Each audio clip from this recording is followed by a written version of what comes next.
All right, well, good afternoon. Welcome to the 2018 Georgia Department of Public Safety Awards Banquet. On behalf of Commissioner Colonel Mark Mcdonough and the members of the DPS command staff, I'd like to extend a warm welcome to all of the family, friends, and colleagues of the award recipients. We take great pride in presenting these awards to these very deserving individuals. My name is Mark Perry. I'm the Director of Public Information for the Department of Public Safety.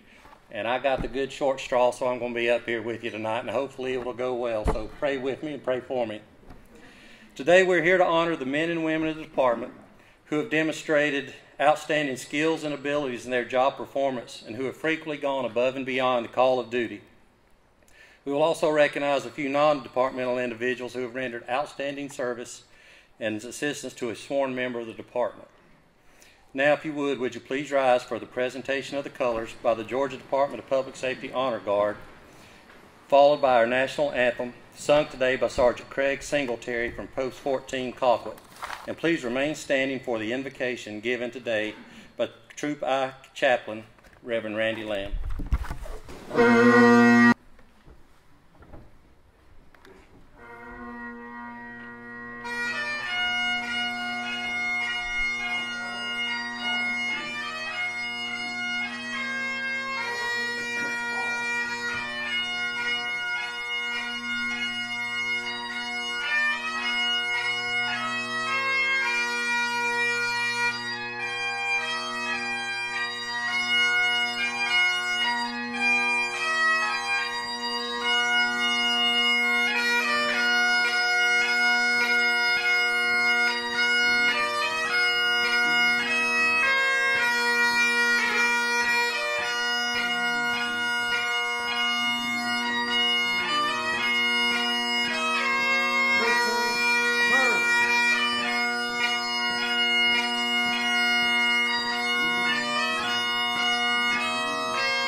Oh, say, can you see by the dawn's early light what so proudly we hailed at the twilight's last gleaming, whose broad stripes and bright stars through the perilous fight o'er the ramparts we watched were so gallantly streaming, and the rocket's red glare, the bombs bursting in air, gave proof through the night that our flag was still there. Oh, say does that star-spangled banner yet wave o'er the land of the free and the home of the brave? Order. Oh.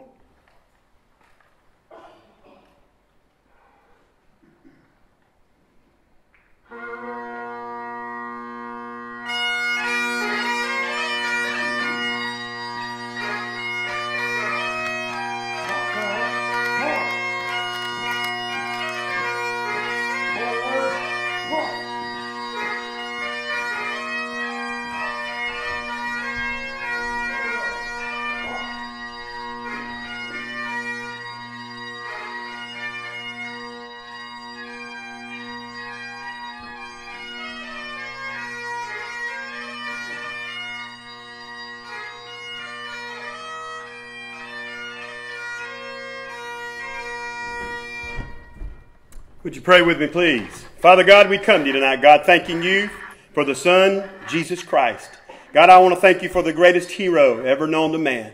And God, as we gather tonight, God, to celebrate, remember, God, to honor, God, these that have heroically given their lives, God, given their talents, God, their time, their effort to help those, God, who cannot help themselves. Thank you for every home that is here, everyone at every one of these tables, our husbands, our wives, God, those that work, those that serve, God, that are here, God, to honor. And we thank you, God, as we come before you, that, God, we can call upon your name and know, Father, that you are in control of everything. God, bless these men and women who do this job every day, God. God, without fail, God, they stand in the gap and do that which others would not want to do. God, we thank you for the blood. Thank you for the cross. Thank you for the word of God that tells us, God, who you are and how to live our lives according to your plan. We ask you this all now in the name of Jesus Christ we pray. Amen.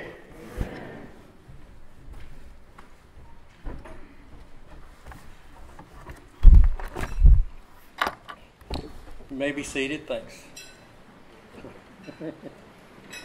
This time I would like to ask Mr. Jones Hooks, Director of the Jekyll Island Authority, to come forward and say a few words. He'll be followed by the Honorable Tyler Harper, District 7, Georgia State Senator, and the Vice Chairman of the Senate Public Safety Committee. Mr. Hooks. Well, good evening, everyone, and welcome to your island, Jekyll Island, owned by the citizens of the state of Georgia. And we're so delighted that you're here. We always pride ourselves on Jekyll being a safe place. We worked very closely with our local troopers here to make sure that Jekyll's a safe place. And when I told someone I was coming to this banquet tonight, they said, "Man, I bet you Jekyll will really be safe tonight with this many troopers on the island." I'm sure some people are wondering what is going on Jekyll Island tonight. So welcome to your island. Over the past 10 years, thanks to the state support from the state legislature, we have spent over $300 million on Jekyll Island in revitalization of this island so that it would be an island that you and others around the state would be proud to come back and enjoy. And there's one little message that I want to leave with you, and that is, with all the development, all the revitalization that we've done, that we've not touched 1 acre of undeveloped land as we've revitalized Jekyll Island.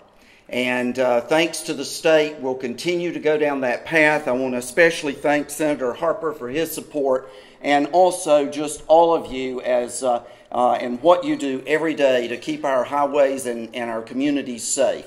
We're very appreciative of our local troop, and we appreciate all that you do. Thank you for allowing me to welcome you tonight. Thank you for being here. Well, good evening. It is great to be with all of you this evening at beautiful Jekyll Island. Jones, thanks to you and all the great work that y'all do to make Jekyll Island what it is. It is good to be with you all. Thank you for the invitation. Just to bring a few brief comments this evening. I told the Colonel I wouldn't be any longer than 45 minutes, and he approved. But no, I do appreciate to be with the opportunity to be with each of you, and just really quickly, I just want to tell you real briefly in talking about the Colonel and your command staff. I do get to work with these guys on a day in and day out basis under the Gold Dome, and I want to tell you, you don't have a better group of folks fighting for what you need on a day-to-day basis. So for those of you who don't interact with them very often, your leadership team, whether it's MCCD, Capitol Police, or State Patrol, know that they're fighting for you on a day-to-day basis, and I'm glad we're the working relationship that we have, and look forward to continuing to do that as we move forward. And over the last few years, I've got to know many of you in this room, and I've got to build many friendships with all of you, and I appreciate those friendships more than you know. And I look forward to our work together and continuing to make sure that Georgia continues to be a safe state. And I think over the last few years, we've done a lot of great things together. And not only that, I think the General Assembly, the governor, and all the individuals that I get to work with on a day-to-day basis under the Gold Dome, I hope you have seen the support that we have for our law enforcement community across this state. Whether it's through the pay raise that just happened not too long ago, or the back-to-badge legislation we passed last year, or the changes in the POAB fund that's coming hopefully this year, as well as the indemnification fund, I think all of those efforts prove that we support what you do, and that we're behind you 110%, and will continue to be behind you as we go forward. You know, over the last few years, Georgia's been named the #1 place to which to do business for 5 years in a row. That's great. But we can't be the #1 state to do business unless we're the safest state in which to do business, and that's where all of you come in.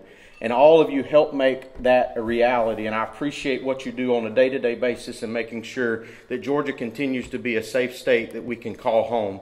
I look forward to our continued work together as we make Georgia the best place in which to live, work, and raise a family. And tonight, congratulations to all of the award winners. You have worked hard to get here, and your recognition is definitely needed. And we hope that you take the time to be honored tonight, as we take the time to honor you this evening. So God bless you all. God bless this great state, the United States, and may He continue to keep you safe. Thank you all. Good evening.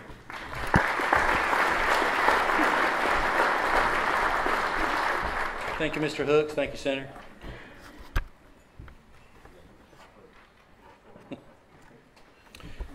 At this time, it's my pleasure to present to you the Commissioner of the Georgia Department of Public Safety, Colonel Mark Mcdonough.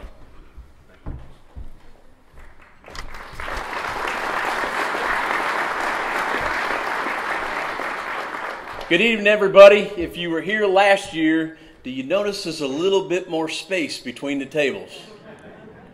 We tried to learn from what we did last year, or what we didn't do very well last year, and improve upon it for this year. But we need to start off by recognizing a few folks. First, if you are a retiree of this department, the shoulders that this department stands on, would you please rise and be recognized?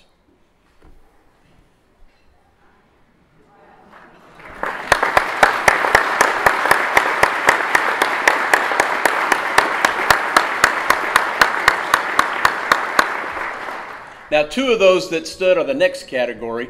If you are a former commissioner of the Department of Public Safety, of which we have 3 here tonight, Colonel Arp, Colonel Hitchens, and Colonel Ellis, please stand.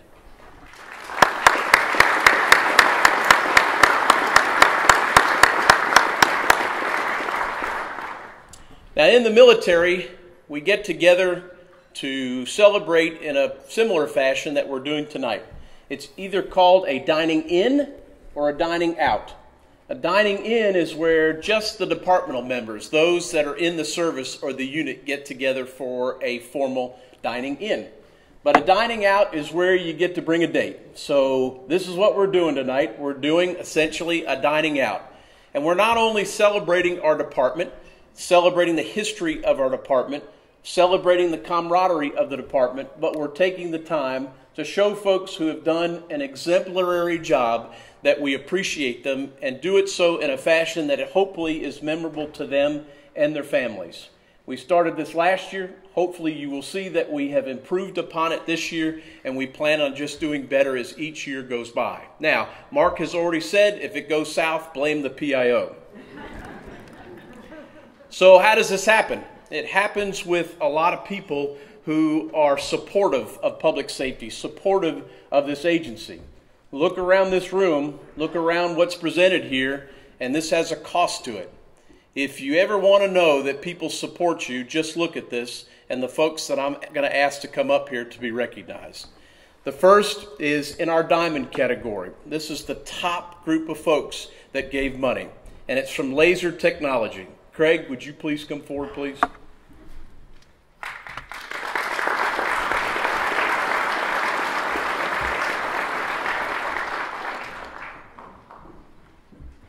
He uses a lot of hair product, y'all.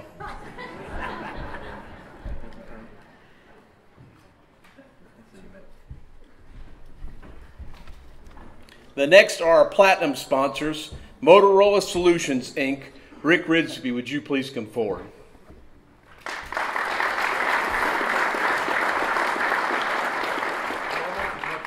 Yeah, Rick's got almost as much product, but if you look at the height of this, you know he played a little round ball in his days. Rick, thank you, sir. Appreciate it. Mr. Grant Cagle.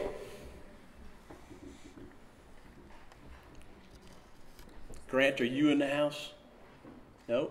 Okay. Collision Specialist, Jeff Kidd, a formal blue shirt.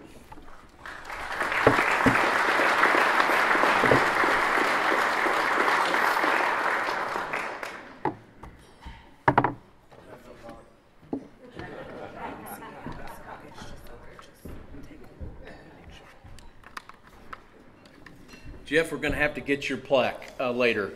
Who's at fault? The PIO.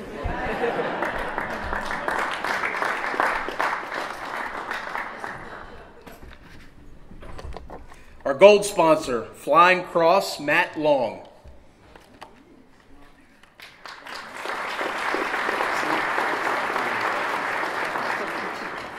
Come on up, Colonel. Boy, thank you. Man, alive. Thank you, sir. Also a gold sponsor, WatchGuard, Jim Hudson.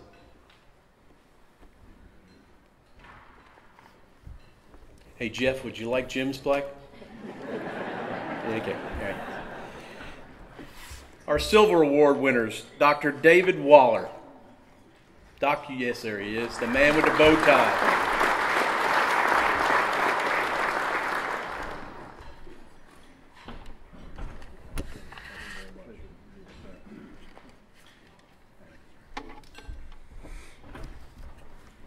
Also silver is the Georgia National Fairgrounds, Steve Shimp. Steve, are you in the house? There he is.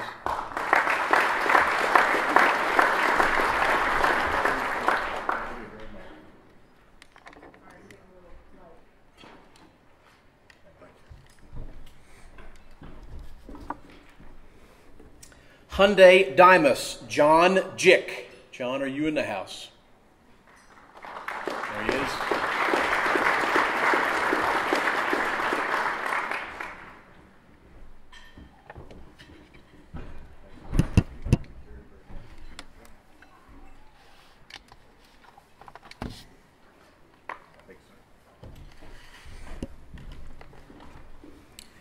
Parsons Plus, Jim Valerio.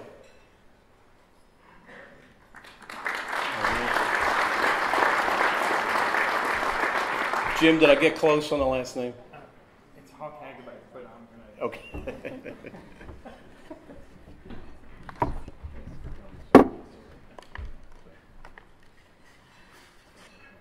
Thank you, sir.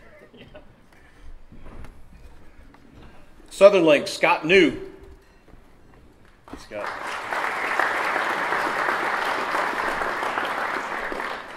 Got to pause just a minute here for Southern Link. When the wind starts to blow and you need to be able to talk, these folks have done an excellent job over the last 2 hurricanes and tornadoes putting the stuff in the area for us to be able to talk to the DOT and to Georgia Power. Thank you very much, Scott.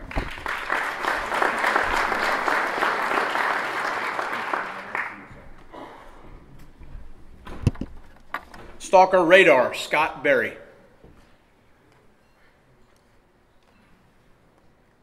Scott is not in the house. And our bronze, Verizon Wireless, Jacinda Jack, Miss Jack.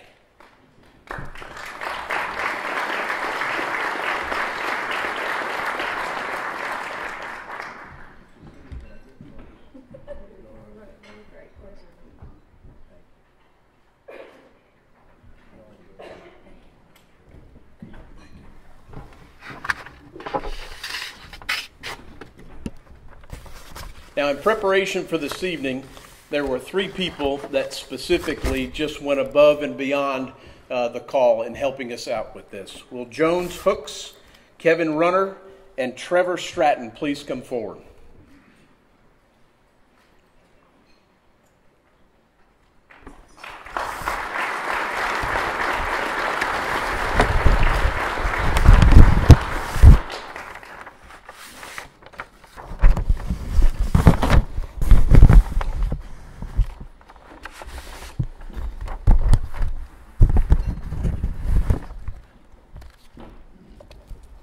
Gentlemen, there's a very small token of appreciation. It's one of the only things that I can really do to say thank you.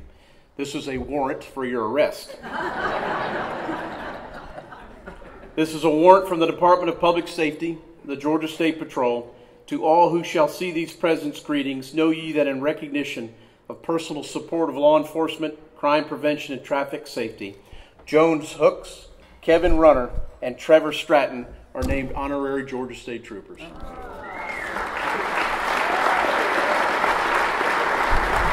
Kevin?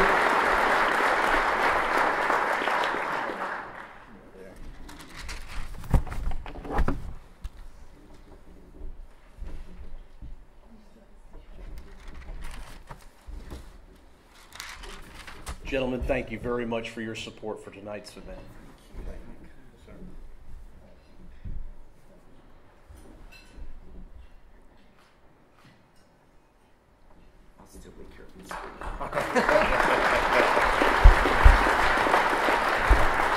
You know, Jones was talking about, that folks knew something was going on the island. We had a different perspective. It was a wedding reception, and one guy looked at the other guy and said, tonight you had to have your wedding reception on Jekyll Island with a bunch of troopers. Y'all enjoy your evening.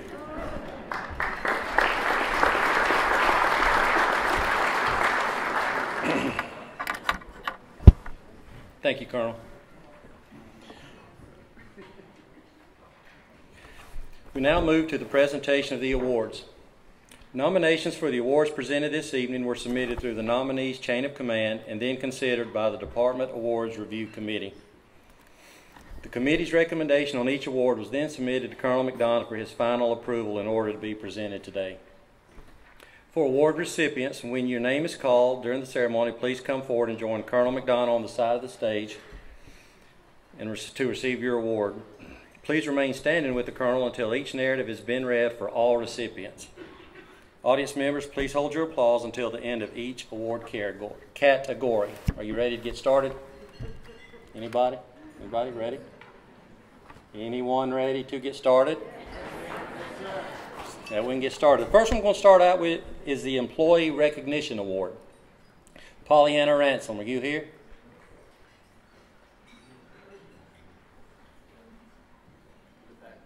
Is she on her way? Is she working? Oh, there she is. I see her. Okay. The first award is the Employee Recognition Award. This award is presented to an individual or team who displays outstanding performance and efficiency in all job tasks and related duties for the calendar year. Tonight we recognize Pollyanna Ransom for high levels of activity during the 2017 calendar year as a compliance specialist in Region 10 of the Motor Carrier Compliance Division. She has conducted 20 safety audits, 42 compliance investigations, and compiled 19 civil cases for the Federal Motor Carrier Safety Administration. Those cases resulted in over $121,000 in civil penalties assessed. Congratulations.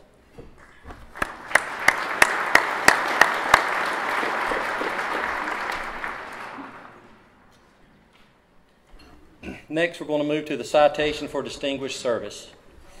The Commissioner's Citation for Distinguished Service is presented to a non-department individual who has rendered outstanding service or assistance to a sworn member while performing a law enforcement duty. Today we are honored to recognize 3 individuals.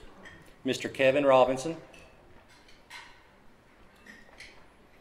Firefighter Martine, alongside MCO2 Rick Sorrow, who will be receiving a life-saving award tonight. Firefighter Rusty Brown, alongside TFC3 William Wood, who will also be receiving a life-saving award tonight. Mr. Kevin Robinson is the regional manager over the Bojangles restaurant down in Tifton. During the Hurricane Irma detail in September 2017, Mr. Robinson voluntarily braved the deteriorating conditions to open his restaurant, which obviously had been closed for the weather conditions. He did that to ensure that the troopers and dispatchers working the area were fed every meal of every day for the duration of the detail. Thank you, sir. Congratulations.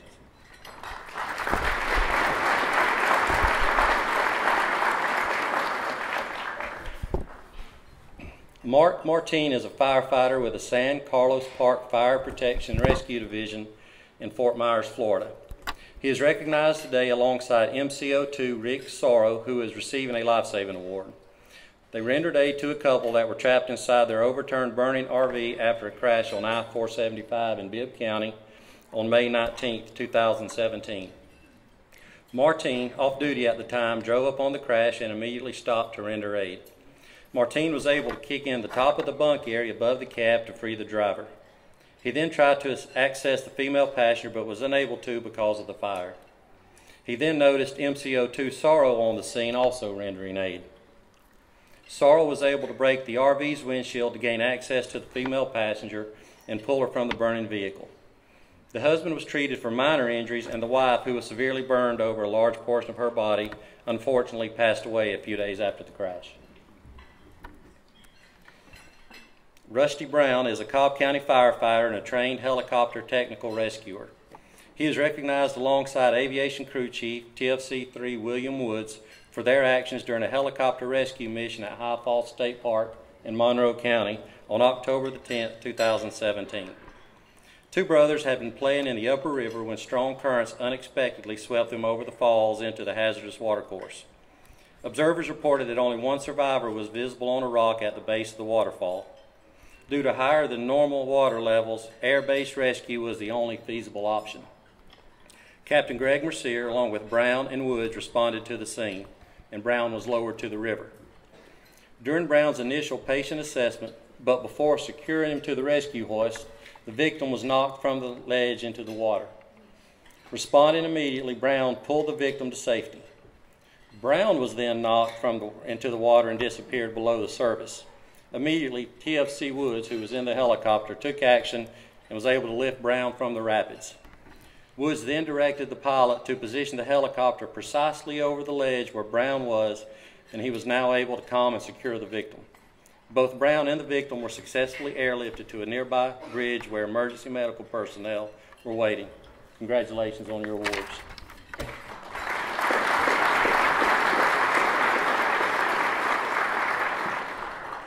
Now we move to the Commissioner's Commendation. The Commissioner's Commendation for Law Enforcement Excellence is presented to a sworn member for acts that display ability, skill, and devotion to duty while executing an arrest or performing an act beyond the call of duty, which reflects great credit upon the department and the members. A commendation can also be awarded to members that show skill and devotion through the implementation of programs which provide significant benefit to the overall mission of the department. Tonight we recognize Corporal Matthew Baxley, Post 25, Grovetown. Capitol Police Officer 3, Robert Steed, Jr., Office of Professional Standards. Corporal Michael Allen, Jr., Criminal Interdiction Unit. TFC-2 Anthony Munoz, Criminal Interdiction Unit. Corporal Matthew Baxley is recognized for his outstanding work apprehending individuals involved in a multi-state identity theft ring during a traffic stop for speeding in Hancock County in October 2017. During the stop, Baxley discovered that the driver and the passenger in the vehicle were in possession of multiple fraudulent driver's license and debit cards with their photos, but with different names and dates of birth. Baxley's follow-up investigation revealed that the suspects frequented metropolitan areas in Georgia, such as Atlanta and Augusta, purchasing various electronics with a fraudulent card and then later selling them on the black market in North Carolina. Capitol Police Officer Robert Steed, Jr. is a polygraphist in the Office of Professional Standards. He is recognized for apprehending an individual who admitted to crimes against children. On May 9, 2017, while conducting a pre-employment screening test for a trooper applicant, Officer Steed detected that the applicant was employing breathing techniques in an attempt to beat the polygraph. Upon completion of the test, Steed was able to talk to the applicant and get him to admit to watching YouTube videos in an effort to learn how to beat the polygraph test. The applicant also admitted to to cover up multiple crimes against children that he was currently engaged in. He confessed that these crimes have been going on since early 2016. Steed contacted the Georgia Bureau of Investigation. The applicant was subsequently arrested and is currently awaiting trial. TFC Anthony Munoz and Corporal Michael Allen. They are recognized for their actions on September 4, 2017, following a pursuit in Atlanta. Munoz and Allen, along with other members of CIU, were involved in a pursuit with a stolen vehicle on I-20. A pit maneuver was used to end the pursuit, and the vehicle struck a concrete median as a result. The vehicle sustained heavy damage, and a young female passenger was partially ejected with her leg trapped under the driver's side of the vehicle. When the troopers reached the female, she was lying upside down, twisted underneath the car, not breathing, and unresponsive. Munoz and Allen made the quick decision to extricate the trapped passenger. They retrieved a jack from a patrol car and raised the vehicle off the female, extricating her from the wreckage and remained by her side until EMS arrived and transported her to the hospital where she received treatment, and she survived her injuries. Congratulations. All right.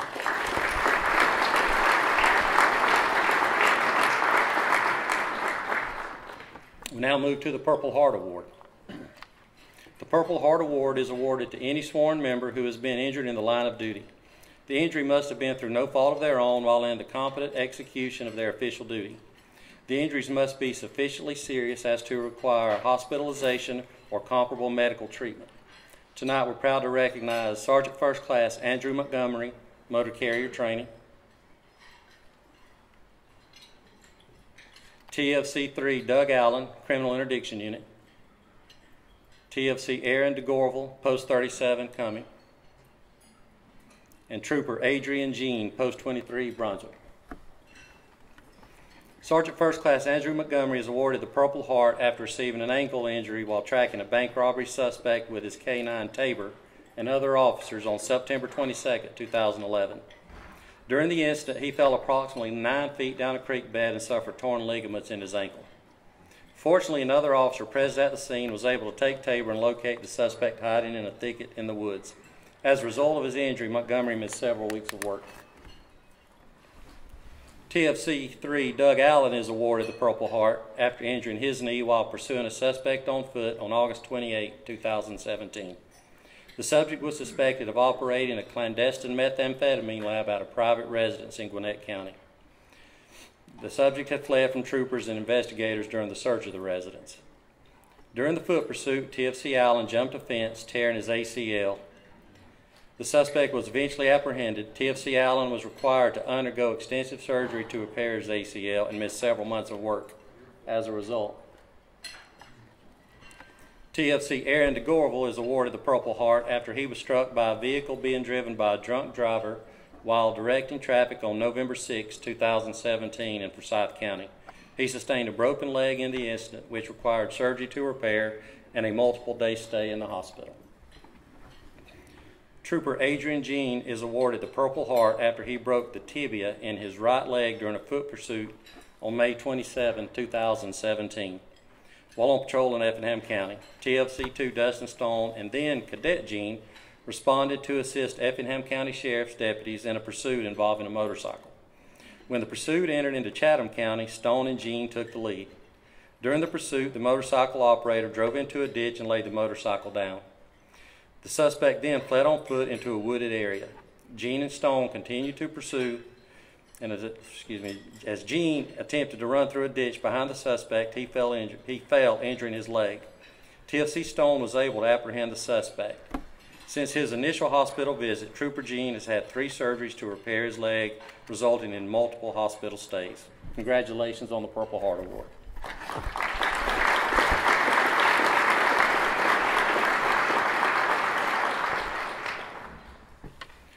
The Life Saving Award is presented to a departmental member whose action saves or prolongs the life of another.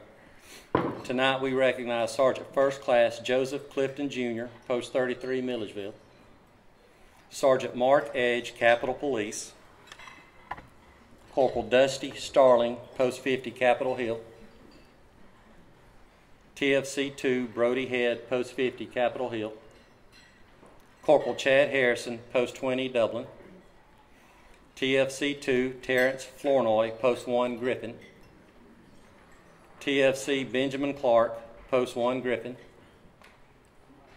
And Trooper Erish True, Post 29, Paulding. On December 4, 2017, SFC Joseph Clifton was serving an arrest warrant on a woman who had given him false identifying information during a traffic stop. While in SFC Clifton's presence, the woman threatened to kill herself before abruptly putting a handful of prescription pills into her mouth and attempting to swallow them. When Clifton realized what she had done, he immediately placed her on the ground and performed a finger sweep of her mouth to remove the pills. He was successful in removing around 40 pills from her mouth and throat, thereby preventing her from seriously injuring herself.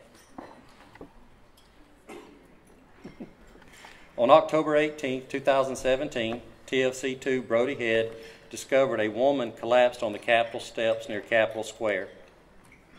He checked for vital signs, finding her unresponsive and without a pulse.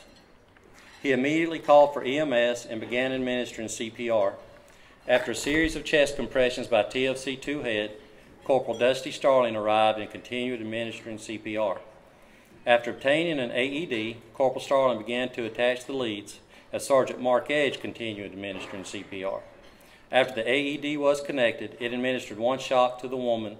She began to breathe and move her lower extremities, showing signs of regaining consciousness.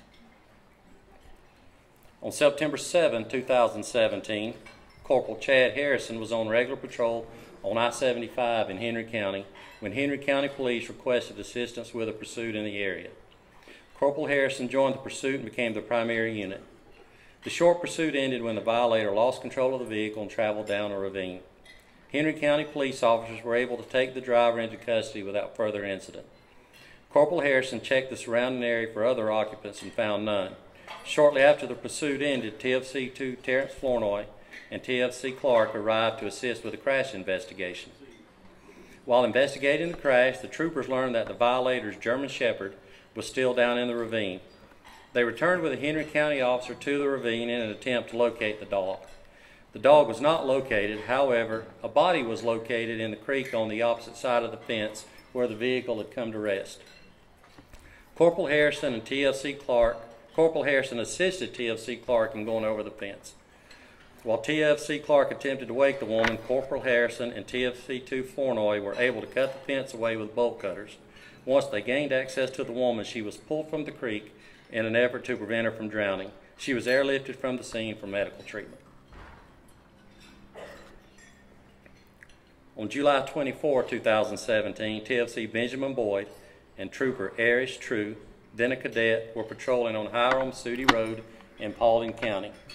They witnessed a small passenger vehicle in front of them turn left into the path of an oncoming motorcycle. The motorcyclist struck the passenger side of the turning vehicle and was ejected, coming to rest in front of TFC Boyd and Trooper True's patrol car. They exited their vehicle and immediately began CPR life-saving efforts. They continued CPR for multiple cycles until two civilian bystanders that were CPR certified rotated in for assistance. CPR was administered for 10 minutes until EMS personnel arrived on the scene. While on the scene, the motorcyclist was unresponsive and did not have a pulse. However, he regained a pulse while en route to the hospital. The injured motorcyclist lived for an additional 2 days before succumbing to his injuries. TFC Benjamin Boyd was unable to be here this evening. And Lieutenant Richie Howard, Troop C Command, also received a life-saving award, but he too was unable to attend. Congratulations on the life-saving award.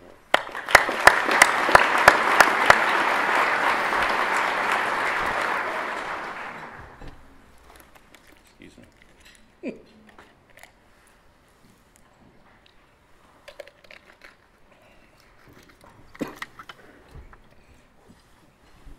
The Department Valor Award is the highest award presented by the Department of Public Safety excuse me, to a sworn member who has displayed courage and fortitude and has performed a duty well beyond that which would reasonably be expected in a tense or emergency situation.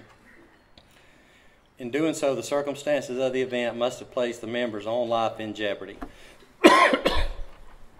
Tonight we recognize Lieutenant Gregory Shackleford, SWAT, TFC-3 Cal Barton, Post 46 Monroe, TFC Thomas Hamilton, Criminal Interdiction Unit, TFC Joshua Janufka, Post 42 Rincon, TFC Larry Ray, Post 52 Hartwell, and TFC Richard Fleming, Post 52 Hartwell.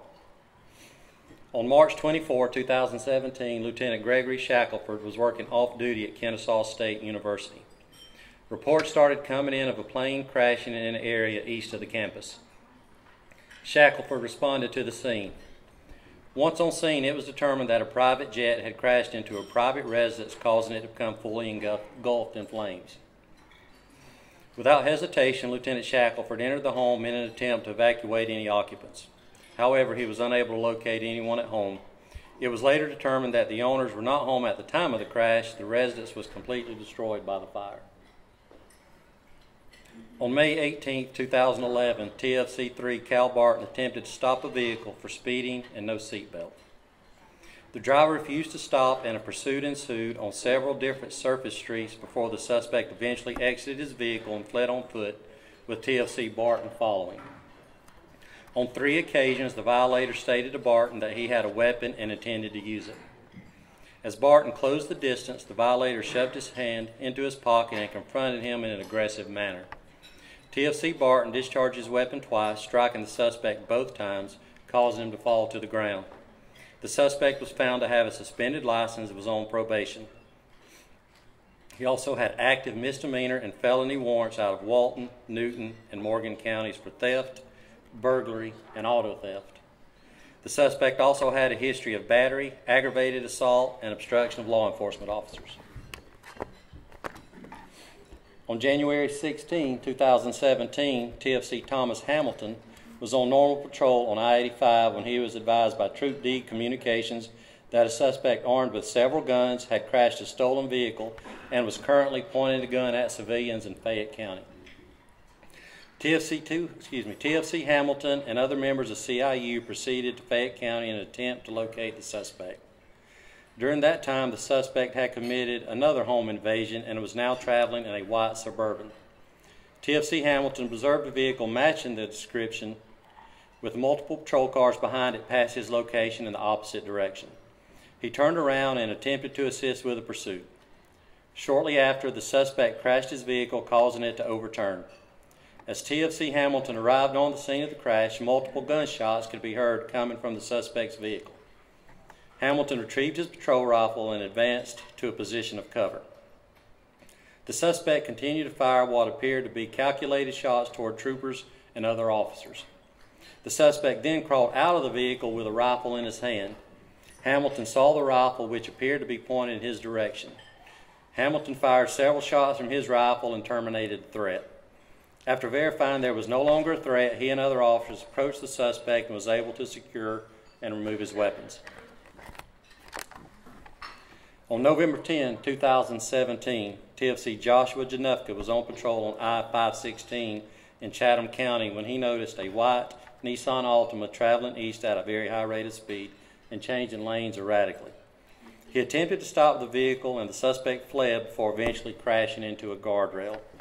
Janufka was able to avoid the violator's vehicle before striking the guardrail as well. Janufka exited his patrol car, drew his service weapon, and approached the suspect vehicle. The vehicle was at rest against the guardrail with the driver's door pinned shut. The passenger had already fled into a wooded area. The driver was still inside the vehicle. With the service weapon drawn, he ordered the driver to exit the vehicle. After repeating his command several times, the driver began to exit the vehicle through the front passenger door. He crawled from the vehicle with a pistol in his hand. He then ordered the suspect to the ground. The violator raised the gun, and Janufka fired his service weapon at the suspect several times. Janufka then gave verbal commands for the suspect to keep his hands up. Once another trooper arrived on scene, he was able to secure the weapon and secure the suspect. On October 27, 2016, Trooper Justin Larry Ray conducted a traffic stop for speeding on a white Dodge pickup in Elbert County. After making contact with the driver, it was determined that the driver was driving while unlicensed and under the influence of alcohol. Trooper Ray attempted to place the suspect under arrest, but the suspect fled on foot into a dark field. During the pursuit across the field, Trooper Ray and the driver got into multiple physical altercations. During one of the altercations, the violator was able to roll on top of Trooper Ray, pinning him to the ground. The violator repeatedly struck Trooper Ray in the head. Trooper Ray managed to draw his weapon and fire at the suspect.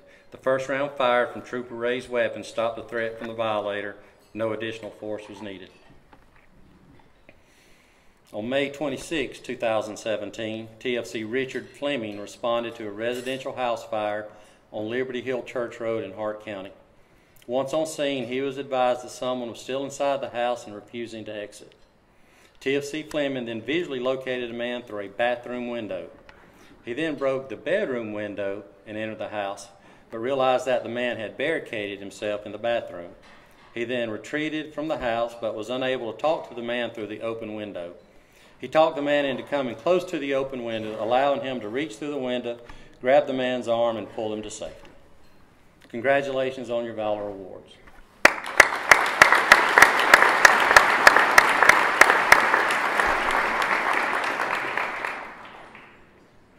Moving on to Top Performer Awards.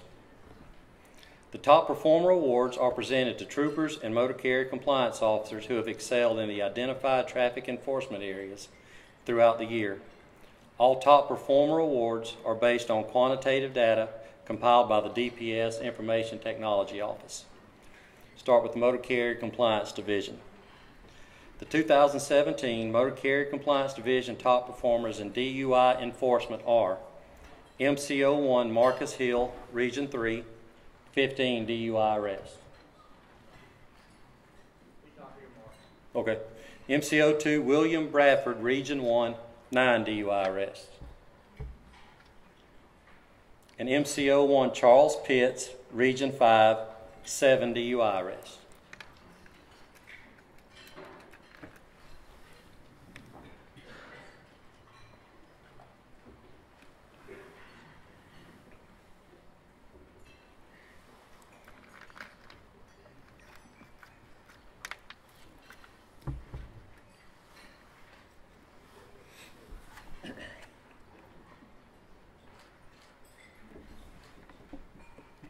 Motor Carrier Compliance Division top performers in public safety contacts. This includes inspections, citations, and overweight assessments. MCO3 Marilyn Drake, Region 2, 1,649 contacts. MCO3 James Koch, Region 4, 1,542 contacts. MCO3 Chasen Woody, Region 3, 1,387 contacts.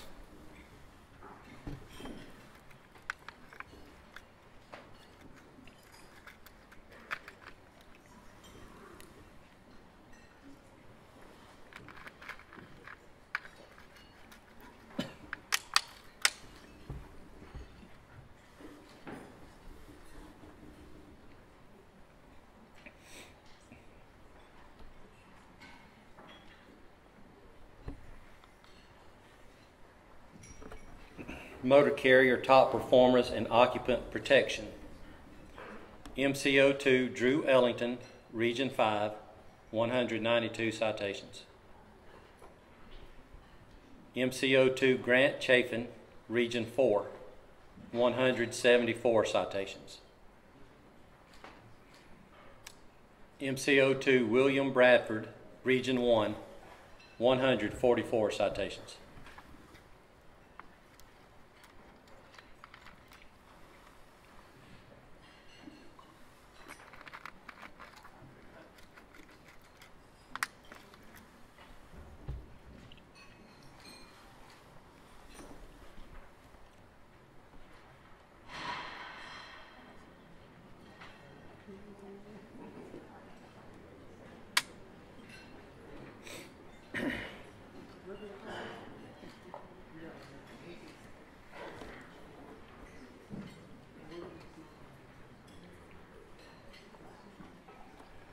Motor Carrier Compliance Division top performers in speeding enforcement.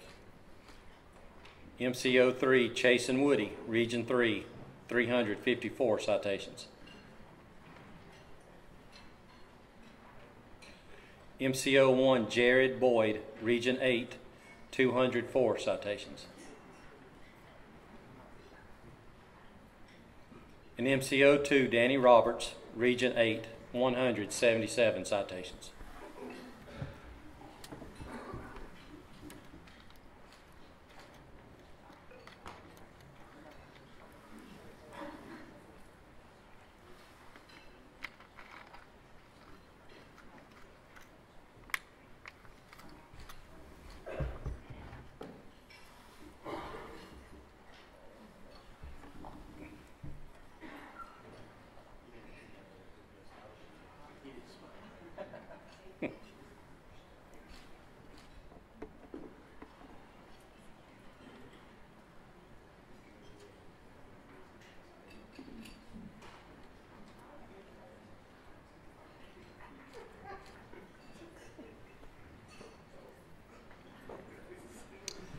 Congratulations to the Motor Carrier Compliance Division top performers.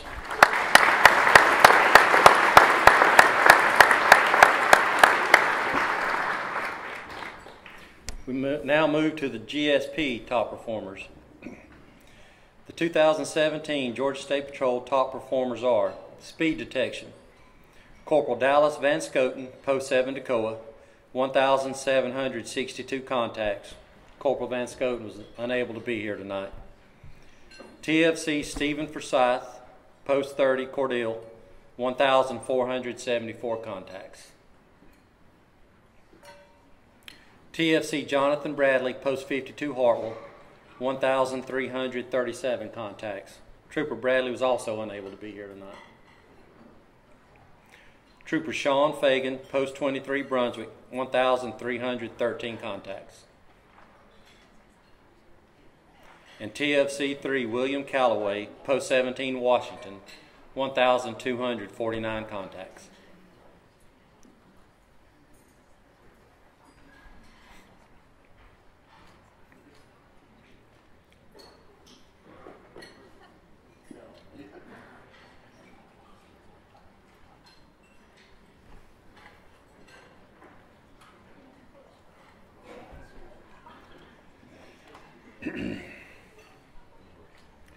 The GSP top performers for occupant protection. Trooper Kenneth Strickland, Post 42 Rincon, 903 contacts. TFC Gregory Cummings, Post 32 Athens, 766 contacts. TFC Hayden Lewis, Post 17 Washington, 686 contacts. TFC 3 John Boy Crawford, Post 7 Toccoa, 668 contacts. Trooper Dante Williams, Post 15 Perry, 662 contacts.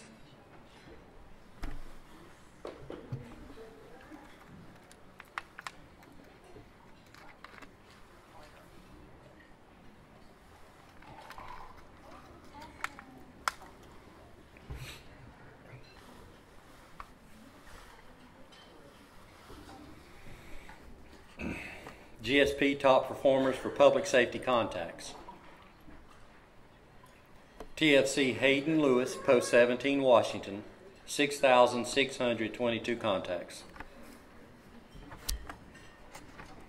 Corporal Dallas Van Scoten, Post 7 Toccoa, 5,889 contacts. Van Scoten was unable to be here tonight.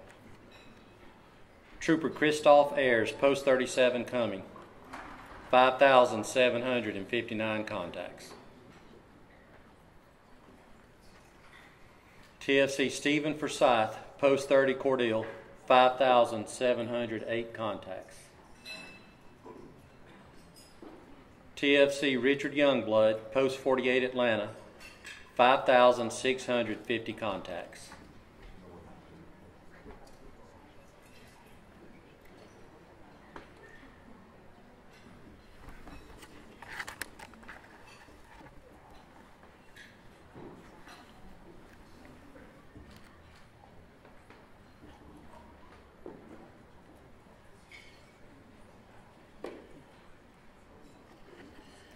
GSP top DUI performers for the Nighthawks.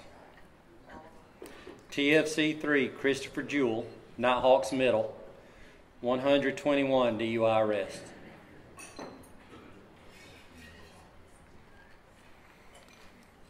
TFC 2 Todd Coker, Nighthawks North, 126 DUI arrests.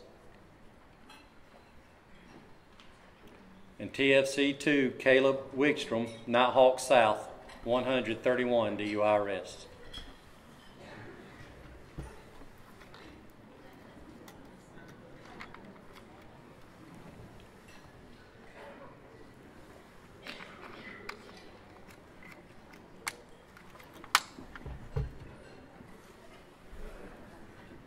GSP top performer DUI field operations.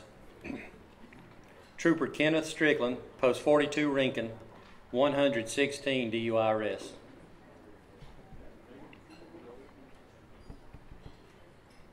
TFC Keith Flowers, Post 3 Cartersville, 108 DUI arrests.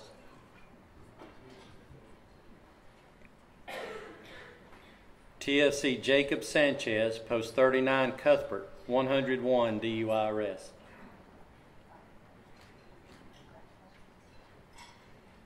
TFC Brandon Parker, Post 50 Capitol Hill, 98 DUIs.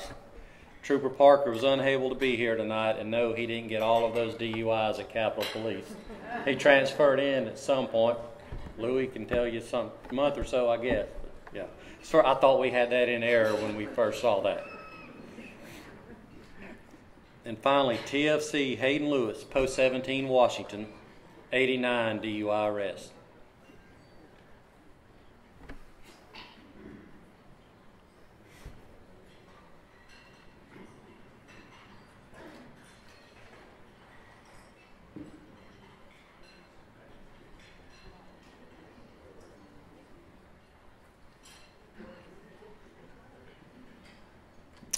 And that concludes the first part of the program.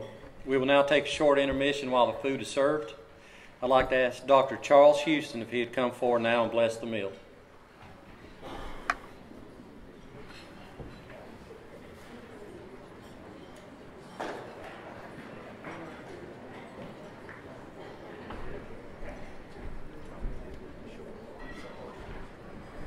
May we pray.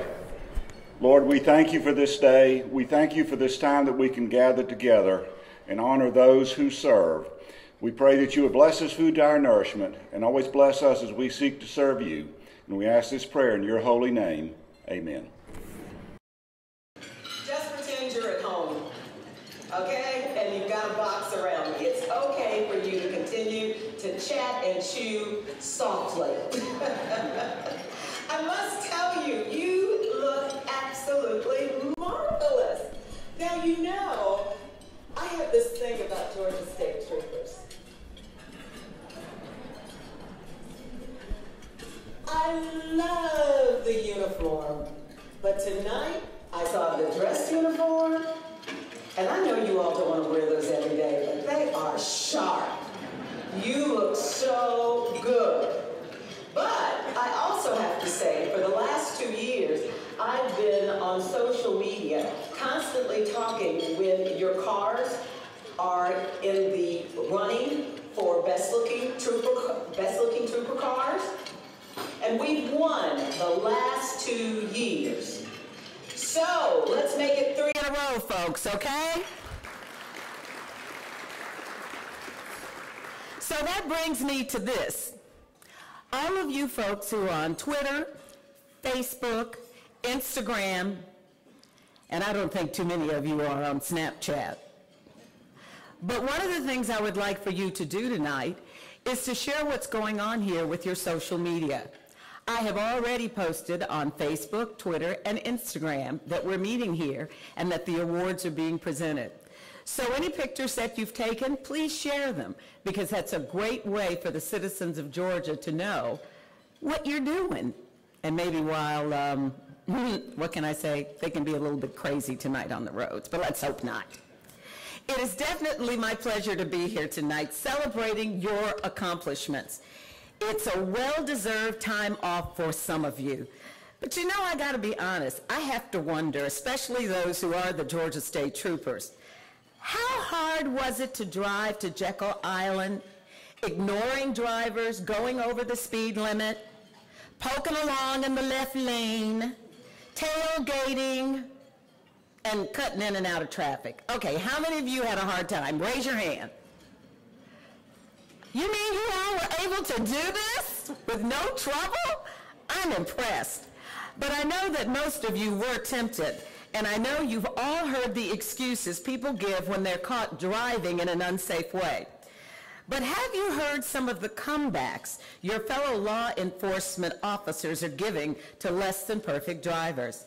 I actually did research on this. I found actual recorded quotes on Police Humor site about what you say to people after they say some things to you.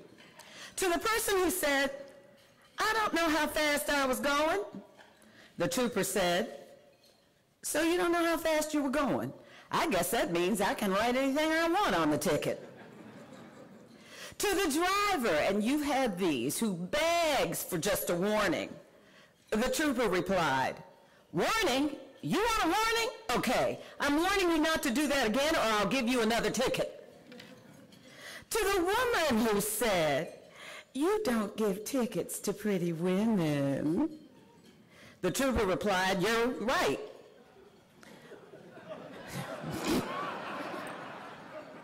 We don't. To the driver who complained, "You're just trying to meet your quota," the trooper replied, "No, sir, we don't have quotas anymore. We used to have quotas, but now we're allowed to write as many tickets as we want." And last but not least, "Officer, you don't need to run my license. Trust me."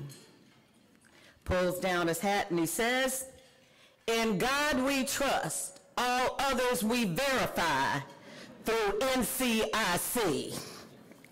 Now, while we can laugh at some of those incidents, the reality is, as employees of the Department of Public Safety, those of you who are in motor carrier compliance, weight inspectors, dispatchers, Capitol Police, Georgia State Troopers, and support staff, you have an awesome responsibility. You keep the roads safe for Georgians and all the people who pass through our state. And tonight we are here to applaud those who have gone above and beyond the call of duty, gone above and beyond their job description to make a difference. Call it a MAD award, a Making a Difference award. They understand how excellence is attained. The Greek philosopher Aristotle wrote, "We are what we repeatedly do." Excellence, then, is not an act, but a habit. Those we honor here tonight understand what Robert Bellah wrote in his book, Habits of the Heart. He defined 3 types of work. And he even went so far to say, you can tell how people feel about what they do by what they do, whether or not they're excellent at it. Is this just a job, 40 hours of work for 40 hours of pay? Is this a career where you can trace your progress and plot your way up the ladder? Or is this, with people of excellence, how they define it? It is your calling. Bellah calls the calling the ideal blending of the activity and character that makes your work inseparable from life. I'd say those of you who are in public service work, it is your calling. Excellence is exhibited in so many ways, from something as simple as always being on time, people could even set their clocks by you, to being an honest and loyal employee, committed to the Department of Public Safety, and truthful always in your dealings with others. Excellence even shines when mistakes are made.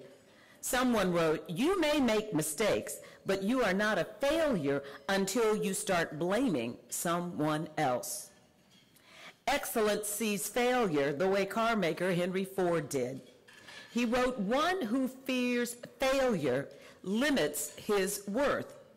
Failure is the opportunity to begin again more intelligently."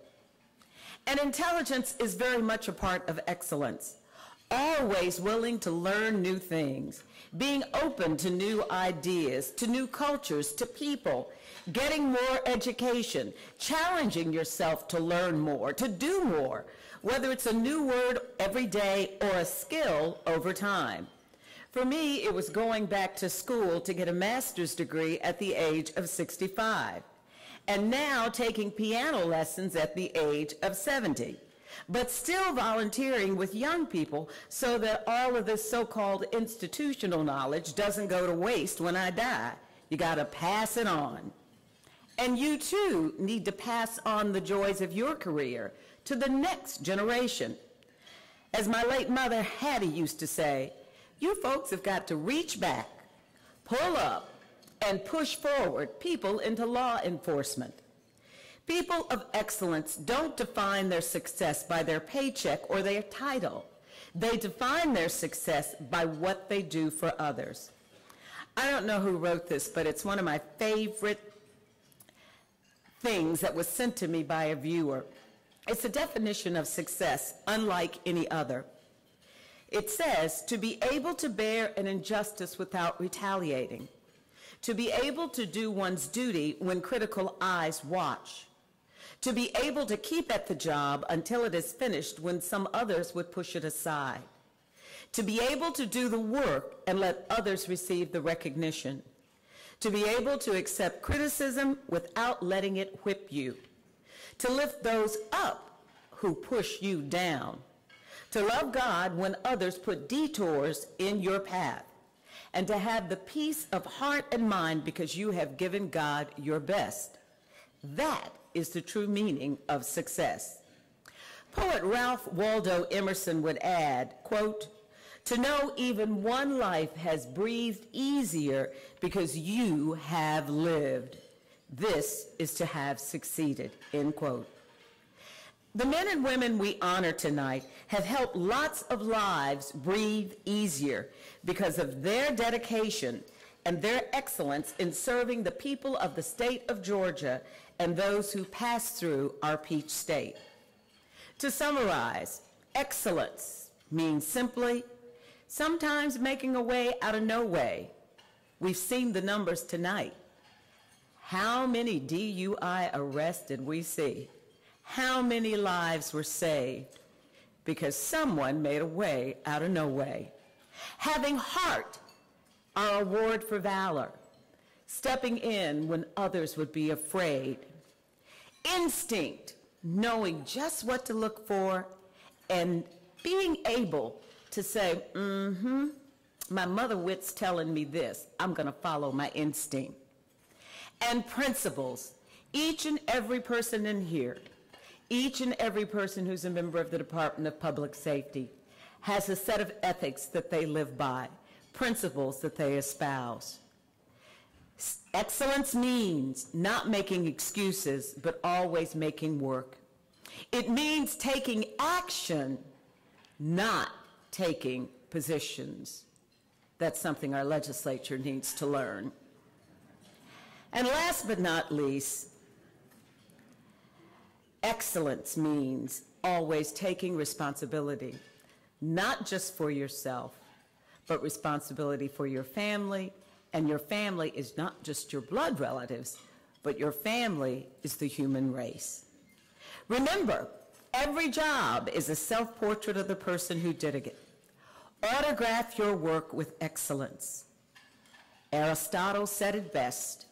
We are what we repeatedly do. Excellence, then, is not an act, but a habit. So let us all get in the habit of being excellent. Thank you.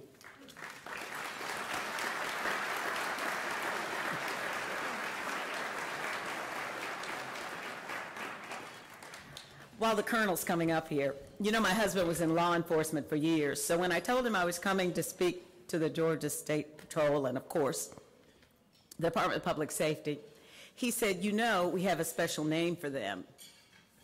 I go, what? Georgia State Patrol, God's special people. Yeah, don't you forget it, yeah. I told Monica when I saw her tonight that I was waiting to see what color her hair was going to be. If you know anything about her time at Channel 2, nobody watched Channel 5 or 11 or 46. Everybody just tuned in to see what color Monica's hair was going to be for the evening. Well, she's got a Kroger commercial out there and it was blonde. Tonight she decided to show up as a silver fox. So here, once again, Monica, thank you very much for attending tonight. I have a presentation for you. This is a warrant, and it's not on a certificate, Jones. I'm sorry, this one's kind of on crystal. So, but this is a warrant from the Department of Public Safety. You tonight are being named an honorary Georgia State Trooper. Thank you very much. Thank you.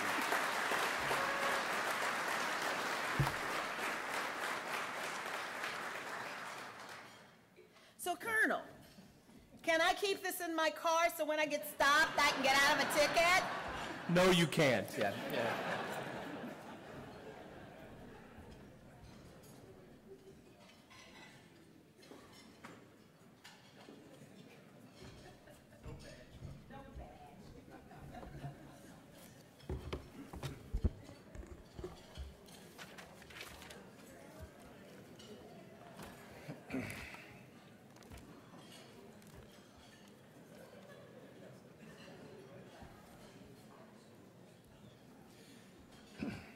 At this time, I'd like to ask Frankie Young from the DPS Public Information Office to come forward and introduce the 2018-2019 Georgia State Patrol Historical Society Scholarship recipients. Franca.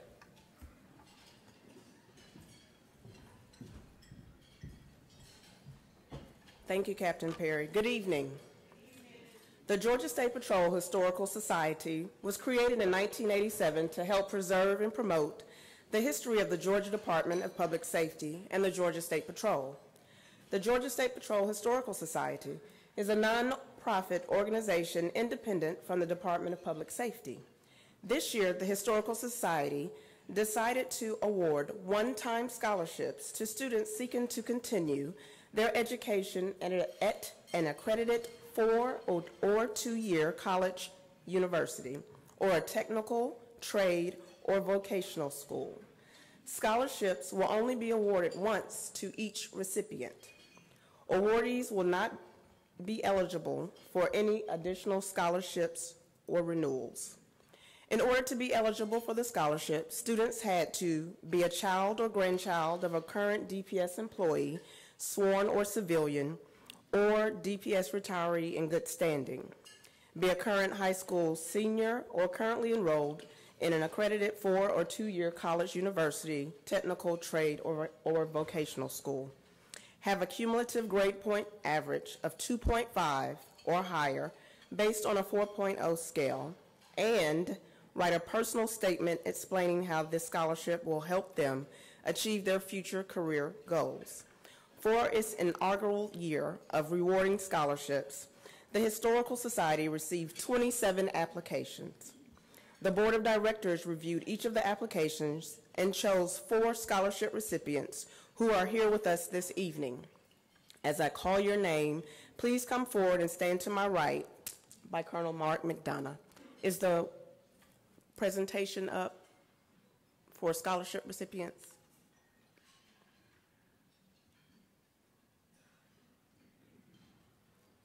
Well, I'll go ahead. Our first recipient is Bridget Taylor. Bridget is the daughter of retired SFC Lawton G. Taylor, who worked with the Troop J Implied Consent Unit.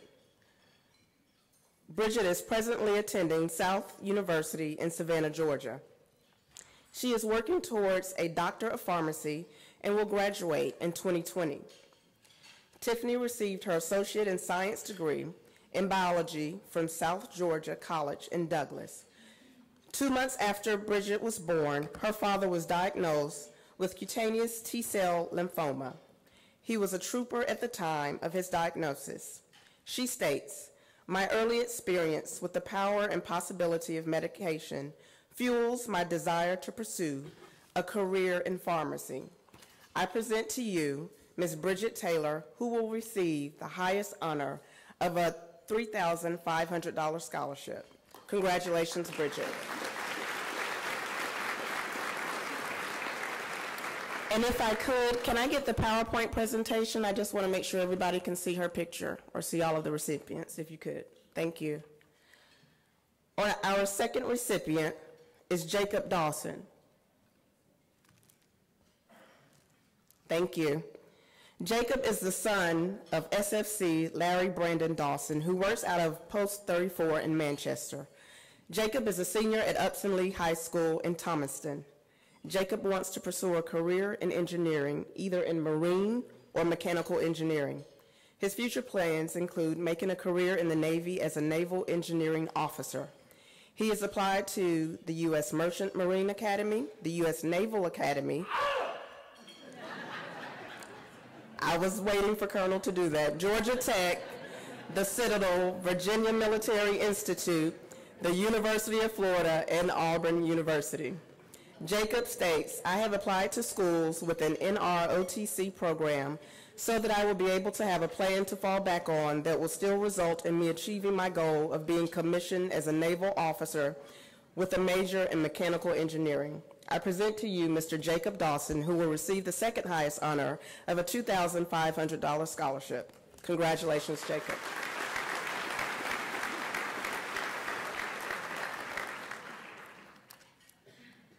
Our third scholarship recipient is Emily Holton. She is the daughter of Corporal Ward Holton with the Troop H Specialized Collision Reconstruction Team. Emily is a freshman at Valdosta State University in Valdosta.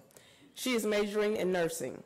Her plans are to work as a nurse for several years before returning to school in order to get a master's degree and continue in the medical field. Emily states, "My father has always been willing to put on the uniform and badge and say duty calls.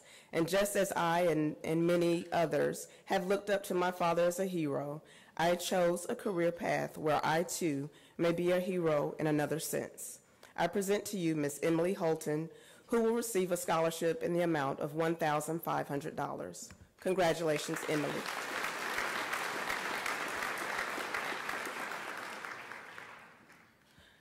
Our final scholarship recipient is Tiffany Stovall.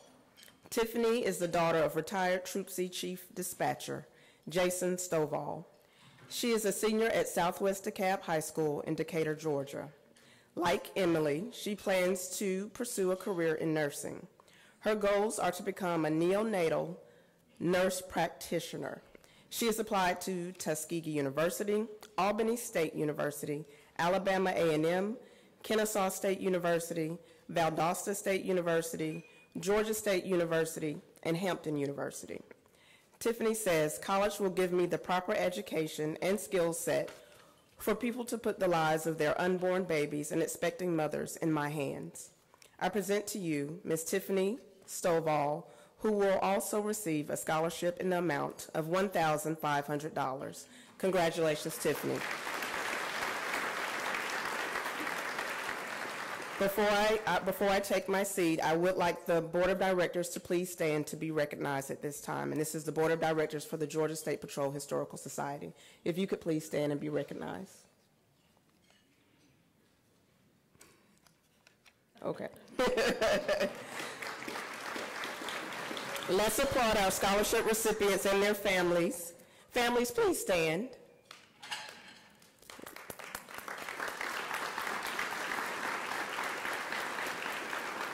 The Georgia State Patrol Historical Society applauds your efforts and wishes you continued success in your academic and professional pursuits.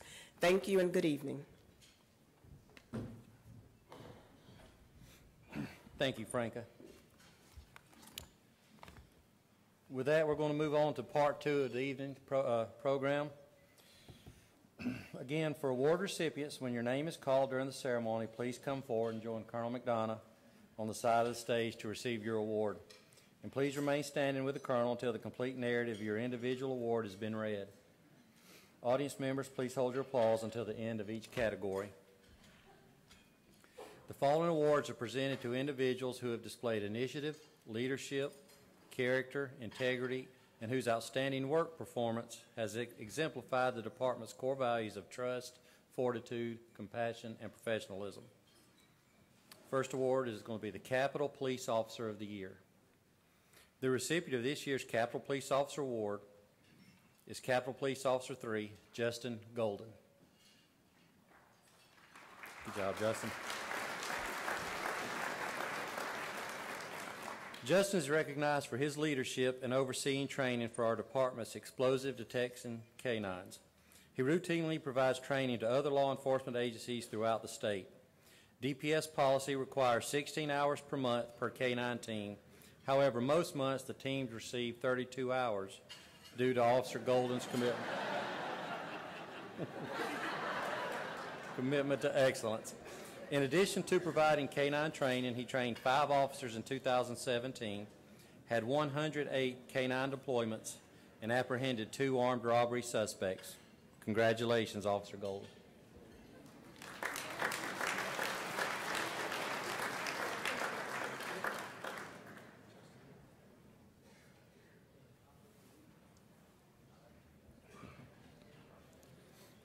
The next award is the Motor Carrier Compliance Division Weight Inspector Outstanding Achievement Award. After being called to the front, please remain until after the Weight Inspector of the Year is announced. Tonight's recipients of the Motor Carrier Compliance Division Weight Inspector Outstanding Achievement Awards are Region 1, Senior Weight Inspector Diane Barton.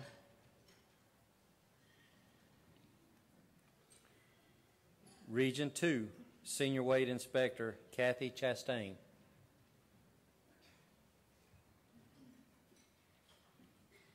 Region 3, Senior Weight Inspector Charlotte Cocker.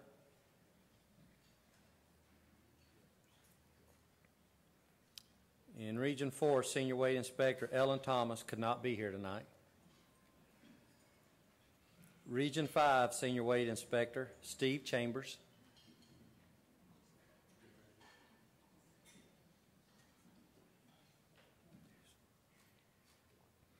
Region 6, Senior Weight Inspector Terry Lester, who also could not be here tonight.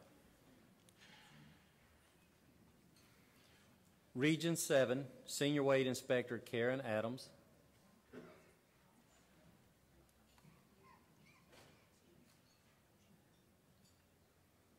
Region 8, Senior Weight Inspector Brenda Van Dyke.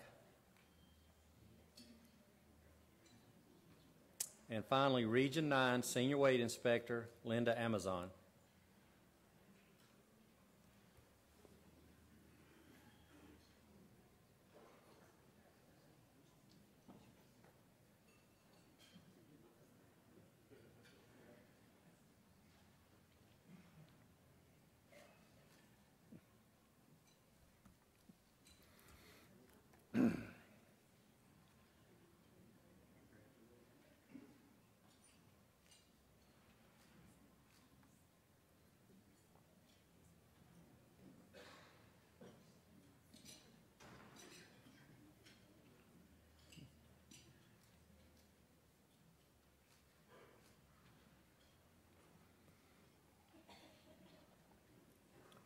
The Motor Carrier Compliance Division Weight Inspector Outstanding Achievement Award recipient from each region was nominated and considered for the Weight Inspector of the Year Award.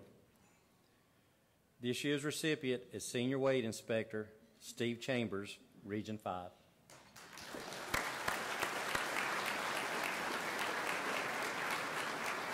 Inspector Chambers has been a dedicated employee to the department since January 2012 and was the first weight inspector hired in Region 5.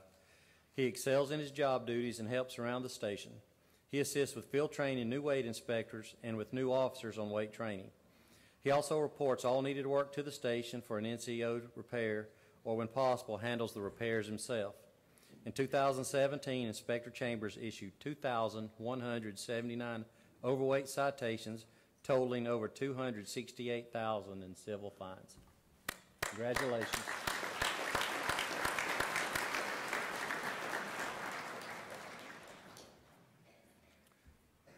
The next award is the Motor Carrier Compliance Division Region of the Year.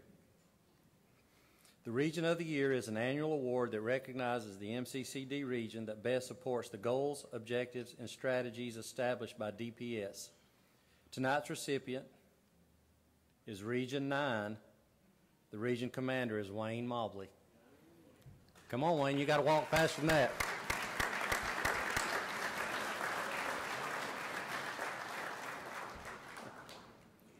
The officers in Region 9 have shown a strong devotion to safety and professionalism. They've built a rapport with other agencies and are well respected within the law enforcement community as well with the citizens of the state of Georgia. During the 2017 calendar year, the region's officers conducted 11,223 inspections with 29,579 violations. They also issued 3,740 traffic citations. The officers are also innovative. They've discovered different techniques to help officers be more productive during special details. For example, during the Safe Drive on I-95 and Stop the Threat campaigns, a plainclothes supervisor would monitor commercial motor vehicles under an overpass in order to detect unsafe driving behavior. This technique is proven to be a valuable tool in identifying drivers who are texting and driving or using handheld cellular phones while driving. In addition to their enforcement efforts, the officers in the region are active in the Toys for Tots campaign and host the Fishing for a Cure fundraiser to benefit children battling cancer or disease. Congratulations, Region 9.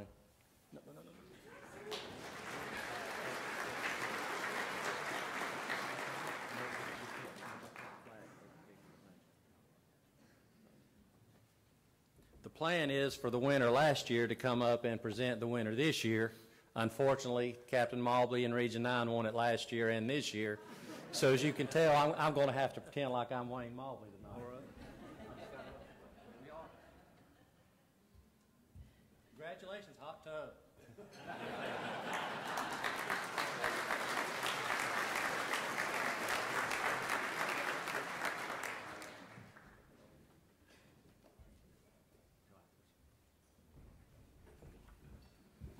All right, that moves us to Motor Carrier Compliance Division Station of the Year. The Station of the Year is an annual award that recognizes the Motor Carrier Compliance Division Station. I'm getting blinded from those lights. The goals, objectives, strategies established by DPS. Tonight's recipient is Station 10. Station 10 is located in Troup County. The station commander is SFC Brian Joyner. Where's Brian?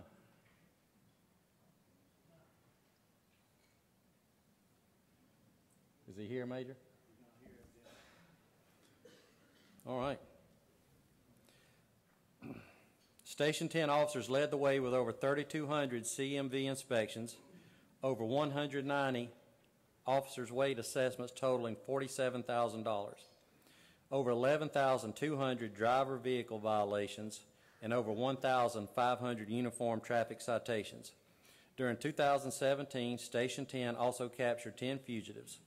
In addition to their outstanding field performance, Station 10 assisted in the interpretations and guidance of commercial motor vehicle regulatory statutes and safety rules to prosecutors in Coweta, Chattahoochee, and the Southwest Judicial Circuits to help them better prosecute their cases. Congratulations to Region 10.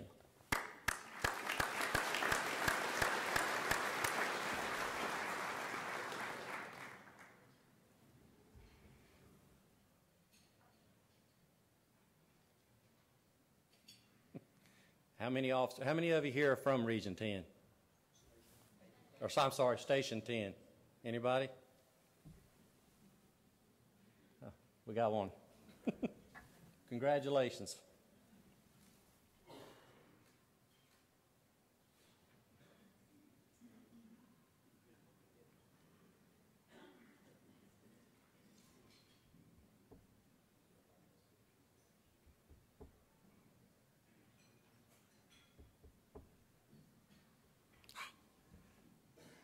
There we go. I think we're back on track now. We're sorry about that.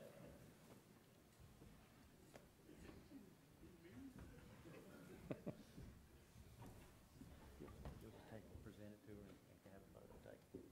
Congratulations.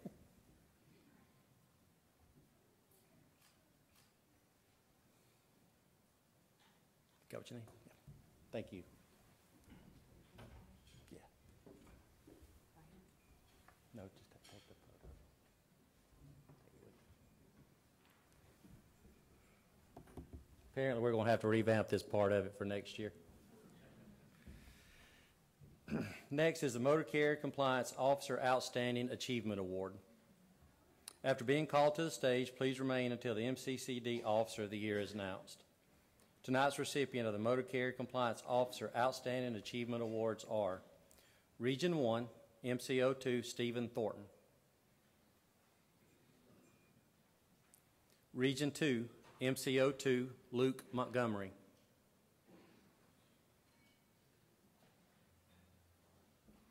Region 3, MCO3 Chasen Woody.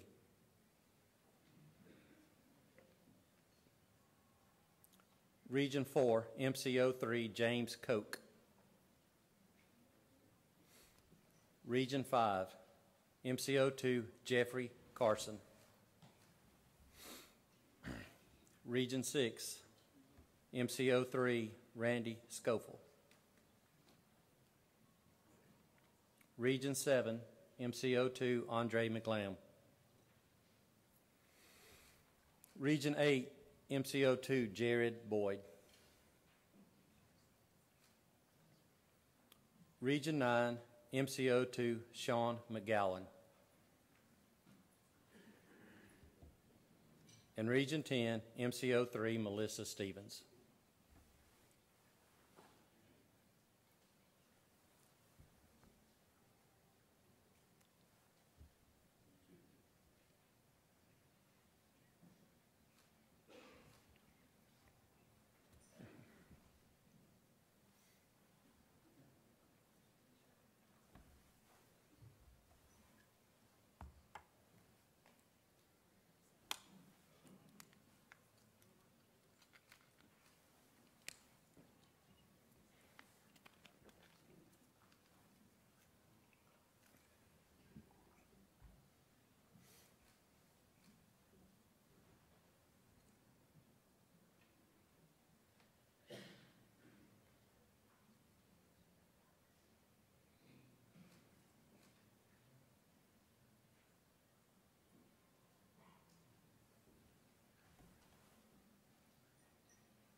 The MCCD Officer of the Year.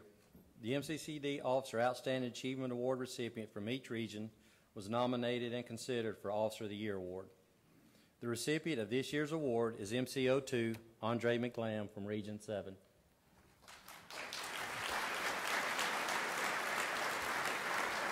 Officer Mcclamm's dedication to duty and his commitment to making our highways safer is evidenced through his proven work ethic as well as his job performance. In 2017, Officer Mclamb performed 580 commercial vehicle safety inspections with an average violation count of 4.6 violations per inspection. Discovered 2,717 driver and vehicle violations during commercial vehicle inspections. Maintained a driver vehicle out of service rate of 17.6% to include 159 drivers out of service violation and 304 vehicle out of service violations. He performed 126 hazardous material inspections. Issued numerous overweight assessment fines totaling over $24,000. Discovered 12 drug and alcohol violations on drivers of commercial motor vehicles to include 5 DUI violations. Mclamb has also conducted numerous educational outreach training seminars to motor carriers in his region, and additionally during the past year he successfully completed the Drug Recognition Expert training course where he received the highest academic course in his class. Officer Mclamb is a credit to the Department of Public Safety and is a stellar representative of Region 7. Congratulations.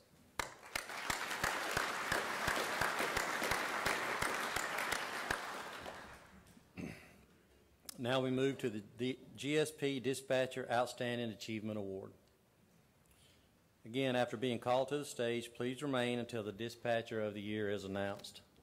Tonight's recipient of the Dispatcher Outstanding Achievement Awards are Troop A, Dispatcher 3, D.D. High.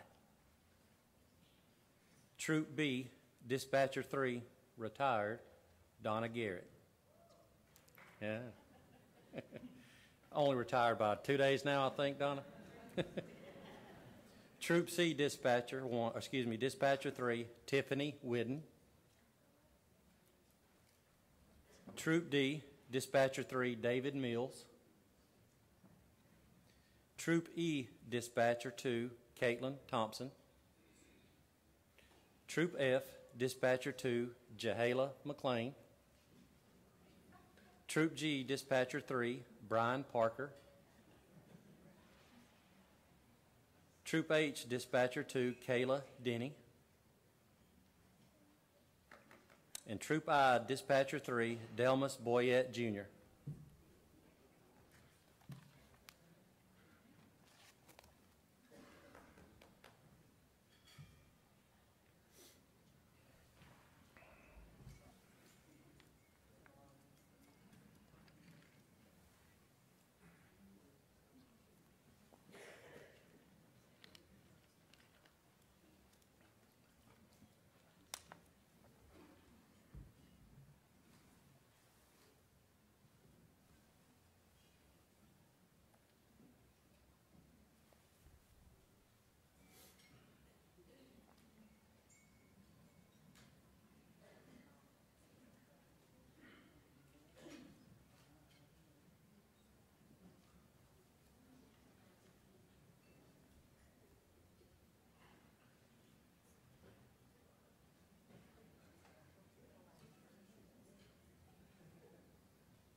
The Dispatcher Outstanding Achievement Award recipient from each troop was nominated and considered for the Dispatcher of the Year award. The recipient of this year's award is Dispatcher 3, Delmas Boyette Jr., Troop I.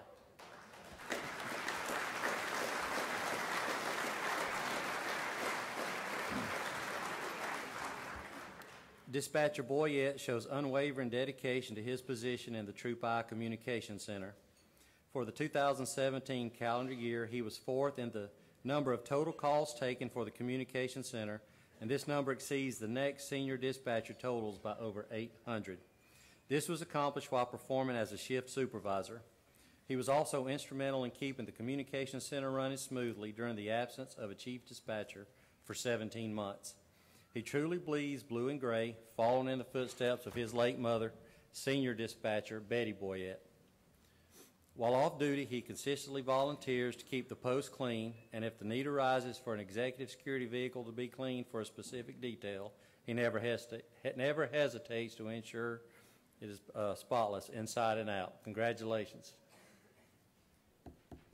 All right, we're almost here. We're almost done. Hold with me just a couple more minutes. Now we're going to move on to the Troop of the Year award. The Troop of the Year award is the annual award that recognizes the GSP troop that best supports the goals, objectives, and strategies established by DPS. This year's winner is Troop A, Troop Commander Don Stoltz.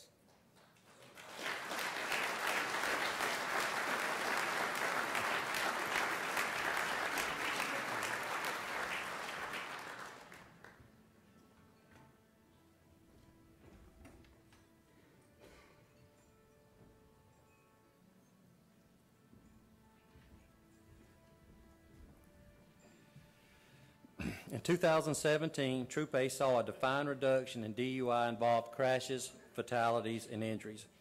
The troop attained a 31% reduction in fatalities across their 14 counties. With an increase in nighttime road checks and DUI patrols, Troop A saw a 10% decrease in the number of impaired driving arrests in 2017. Troop A also had added 2 additional patrol posts that operate on a 24-hour basis. This is a 100% increase of midnight shift coverage in Troop A, bringing the total number of posts open 24 hours to 4 in troop territory. Members of the troop also participated in 2 Hands Across the Border events, a tailgate for safety event with Tennessee troopers, 22 recruiting events, and trained and enforced both human and child trafficking laws. Congratulations, Troop A.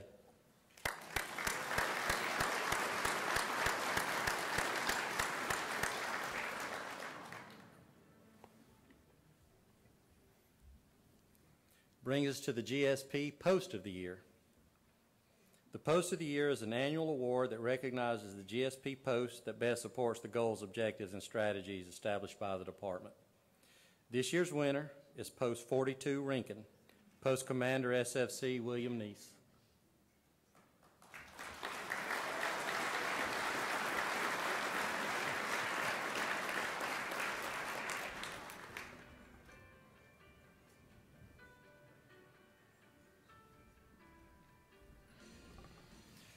SFC Neese and the entire staff of troopers at Post 42 are commended for leading the charge, setting the bar, and focusing their efforts on making Georgia roads safer.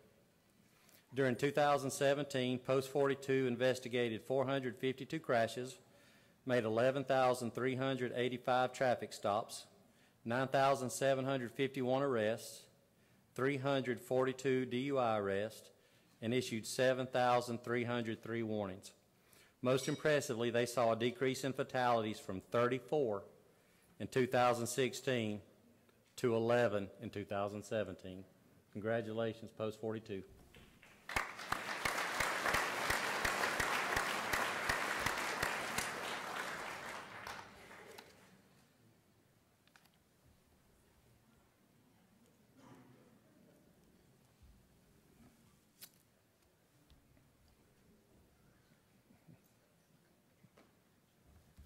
The GSP Outstanding Achievement Award. After being called to the stage, please remain until the Troop of the Year is announced. The 2017 Georgia State Patrol Outstanding Achievement Awards are Troop A, TFC Joseph Getty, Post 41 Lafayette. Troop B, TFC Richard Fleming, Post 52, Hartwell. Troop C, TFC Richard Youngblood, Post 48, Atlanta. Troop D, TFC 3 William Schwab III, Post 44, Forsyth. Troop E, TFC Bradley Eagler, Post 25, Grovetown. Troop F, TFC 3 Denny Garner, Post 18, Reedsville. Troop G, TFC Darren Hurd, Post 14, Colquitt. Troop H, TFC Stephen Forsyth, Post 30, Cordele. And Troop I, TFC 2 Dustin Stone, Post 42, Rincon.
The Georgia State Patrol Outstanding Achievement Award recipients from each troop were nominated for this Trooper of the Year award. The recipient of this year's Trooper of the Year award is TFC 3 Joseph Getty, Post 41, Lafayette.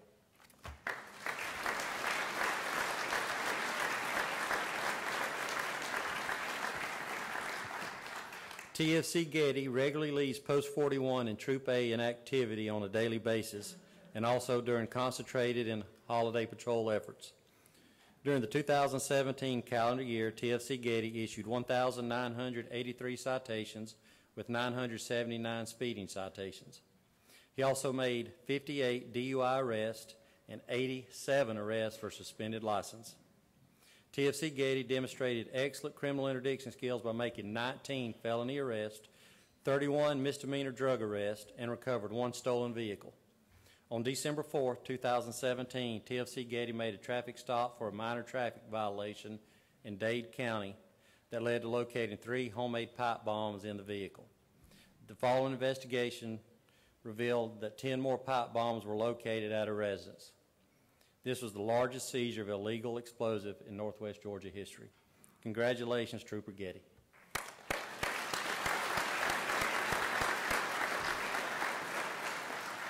And now one more round for all of our recipients tonight, if you will.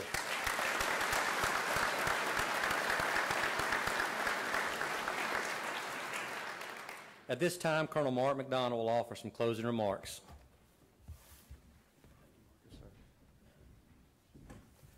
Right, my remarks will be towards a couple of more awards, the awards that are personal awards from me for those that have exhibited behavior that are not covered in all these categories.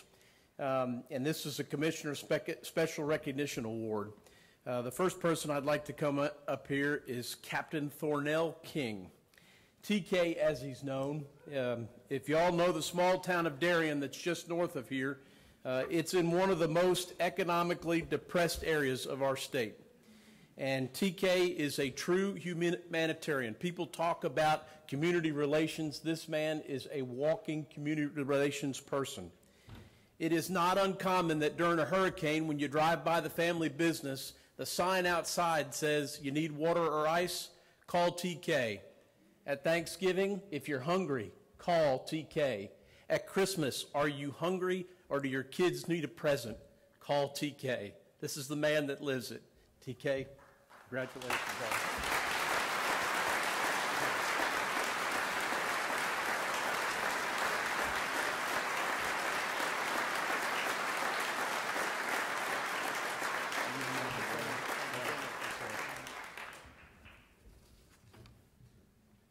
Lieutenant Christopher Bowen.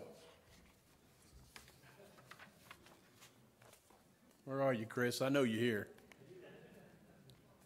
Has he gone to the bathroom? Oh, there he is. Chris is a man of firsts.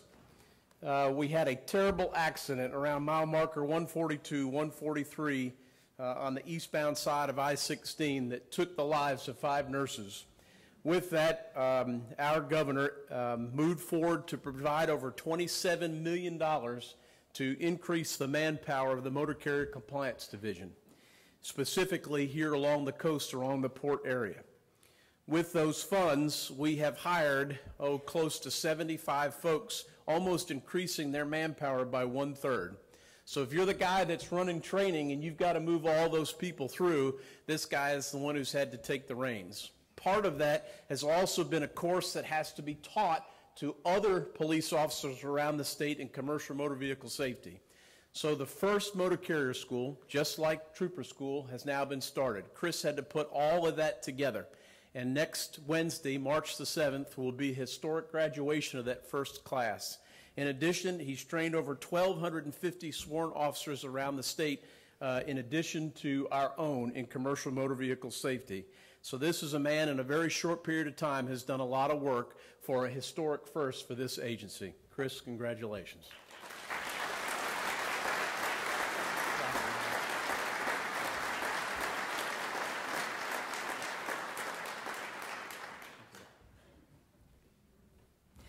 Dispatcher 3, Donna Garrett. Now, she didn't win the Dispatcher of the Year award, but this is personal to me and other members of the command staff. Donna has essentially been a mother, not only to the dispatchers in Troop B, but the troopers. But one thing that you can see in her mothering, when it's a tough day, a tough weekend, or an event, this one brings a blow-up mattress and sleeps on the floor of the radio room on a blow-up mattress, works midnight shifts, and takes care of her youngins and everybody in Troop B. Donna, this is a personal thank you from me for all your years of service.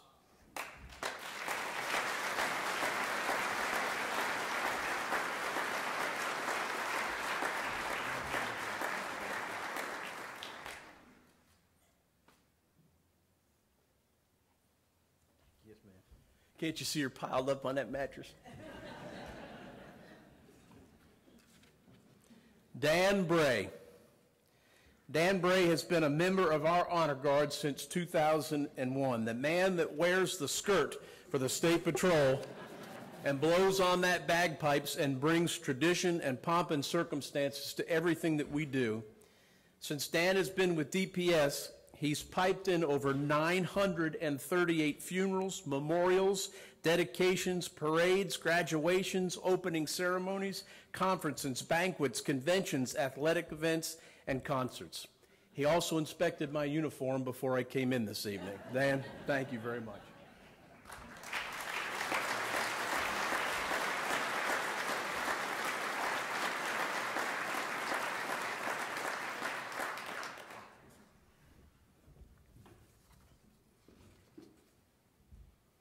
Mr.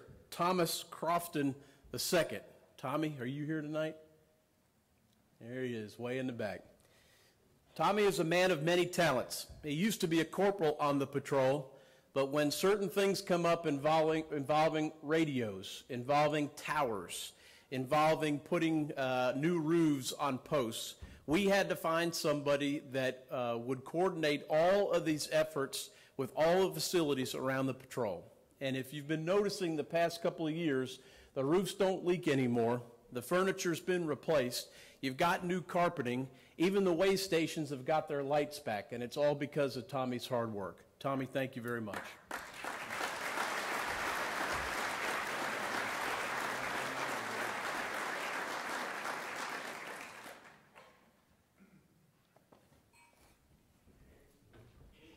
Now, Laney, you're going to have to put your camera down. Come on. Laney Weathers, the bossiest woman in the Department of Public Safety. If it's got to be done, this is the gal that you want it done. When we started our open records unit in 2005, it was Laney. Before that, when she was hired in 1998, around the time that there was a big transition in our agency, we tried to do what's called CALIA accreditation, and a big part of that was putting together a policy manual. Anybody in here want the responsibility of putting together a policy manual? Well, she pretty much single-handedly has done it, has kept it up, and kept it up to standards. When I mentioned open records, she was the initial person that put it together. Our open records unit now produces over 30,000 open records requests a year. Laney's the person who put all of that system into place that's being worked today. In 2015, I asked her to be in charge of our social media. Now, this gray-haired old man resisted social media to the nth degree. In fact, if you're on Facebook, you're an oxygen thief. You see how that's kind of my attitude about it. But the fact of the matter is we do live in different times, and it is a way to communicate. So Laney was asked to take an agency that essentially didn't have any presence on social media at all. Now we have over 85,000 people who follow us on a routine basis, and those awards that we got for the patrol car being the best patrol car in the country for 2 years, that's voted upon, and the mechanism upon that is social media. If it weren't for Laney, we wouldn't have won that. Laney, thank you very much.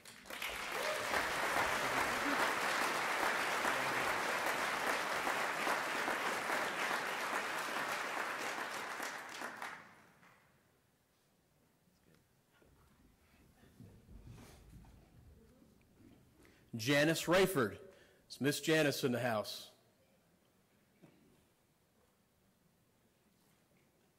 Janice is one of those part-timers, an hourly wage earner. But what she's done for the motor carrier compliance and for the patrol over the past couple of years has been incredible. Everybody today asks for data or asks for information. And it's very difficult with all the stuff that the people in this room are involved in, with citations and crashes and everything that occurs, to put it all together in a format that can be used and can be used to ask for money for our budget.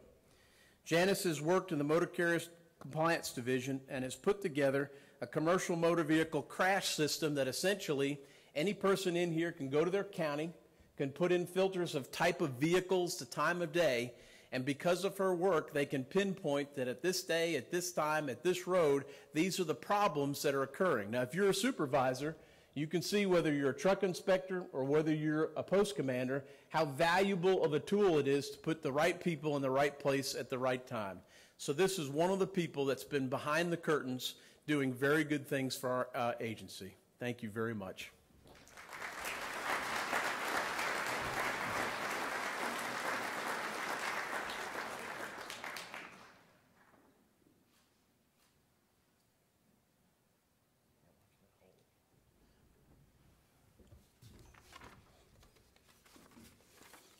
Shanna Brown.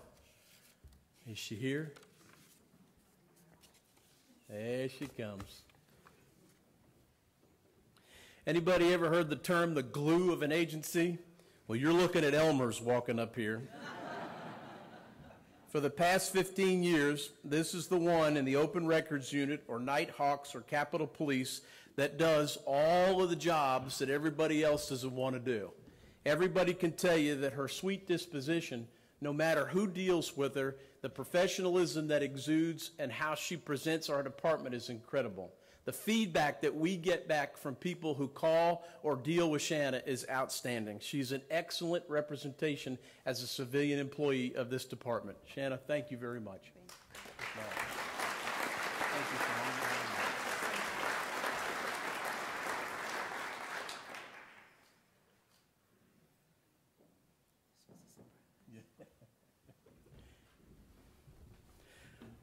Well, that's it. We got started a little late, so the way I see it, it's about 2 hours and 15 minutes. Last year I made the mistake in closing of not closing this thing out in prayer. If you've noticed, we opened in prayer, we said a blessing, and we're going to close in prayer. As a Presbyterian, I've asked Greg Lasowski to close us in prayer. Now, after Greg closes us and you change your uniform, there is a hospitality room that's available over in the Westin. If anybody complains, tell them you're with the Lasowski wedding party.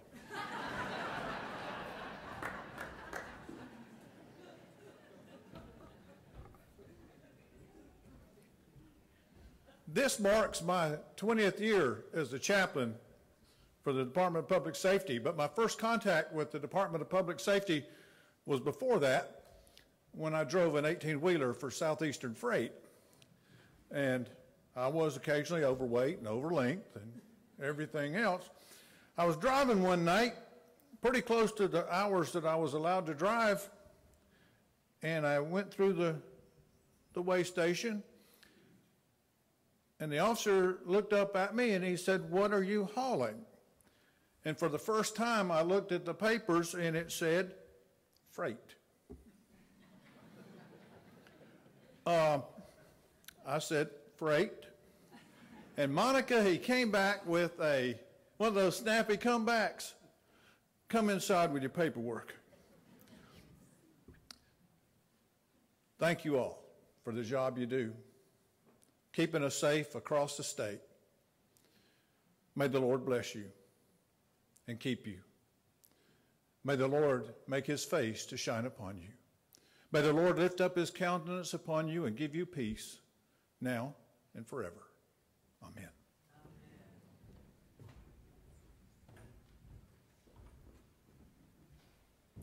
Well, thank you very much. You can't end it on any better note than that. Have a safe evening. Thanks for coming. See you in 52 weeks.